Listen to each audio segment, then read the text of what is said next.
বিশ্ব দরবারে বাংলাদেশের তরুণ তরুণীরা সক্ষমতার সাথে বিচরণ করছে, এটাকে আমরা তুলে ধরতে চাই। অবশ্যই অর্থনীতি বিষয়ে আন্তর্জাতিক পর্যায়ে নিজেদের মেধা ও বিশ্লেষণী দক্ষতার প্রমাণ দিতে আগামী 12 থেকে 20 জুলাই চীনে অনুষ্ঠিত আন্তর্জাতিক ইকোনমিক্স অলিম্পিয়াড 2026-এ অংশ নেবে বাংলাদেশের 5 সদস্যের একটি শিক্ষার্থী দল। বাংলাদেশ ইকোনমিক্স অলিম্পিয়াড জানায় 2019 সালে যাত্রা শুরু করা এই জাতীয় প্রতিযোগিতার লক্ষ্য মাধ্যমিক ও উচ্চ মাধ্যমিক পর্যায়ের শিক্ষার্থীদের মধ্যে অর্থনীতি বিষয়ে আগ্রহ তৈরি করা এবং তাদের বিশ্লেষণধর্মী দক্ষতা বাড়ানো।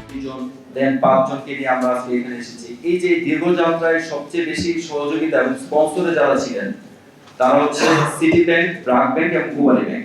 অবশ্যই আমরা চাই ওনারা গোল্ড মেডেল নিয়ে আসুক, কিন্তু মূল স্পিরিট হচ্ছে প্রতিযোগিতায় অংশগ্রহণ।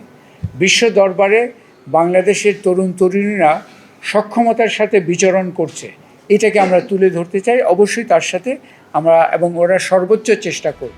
2026 সালের জাতীয় পর্বে সিলেট, রাজশাহী, চট্টগ্রাম ও ঢাকায় অনুষ্ঠিত 4টি আঞ্চলিক পর্বে অংশ নেন 48,000-এরও বেশি প্রতিযোগী। সেখান থেকে 4 ধাপের কঠোর বাছাই প্রক্রিয়া শেষে আন্তর্জাতিক আসরের জন্য নির্বাচিত করা হয়েছে 5 জন শিক্ষার্থীকে। এ উপলক্ষে রাজধানীর জাতীয় প্রেস ক্লাবে আয়োজিত সংবাদ সম্মেলনে আনুষ্ঠানিকভাবে পরিচয় করিয়ে দেওয়া হয় বাংলাদেশ দলের সদস্যদের। তারা হলেন ফারাবিদ বিন ফয়সাল, ফারিহা তাসনিম, জাইফ বিন মোর্শেদ, প্রান্ত ঘোষ এবং ফাইয়াদ সালেহিন আহমেদ।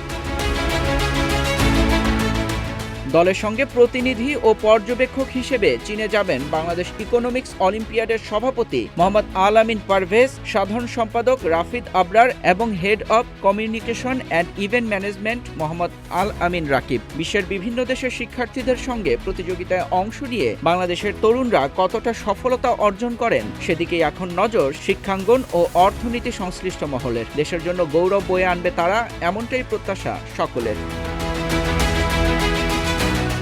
মাহাদি ইসলাম, গ্রিন টিভি ডিজিটাল।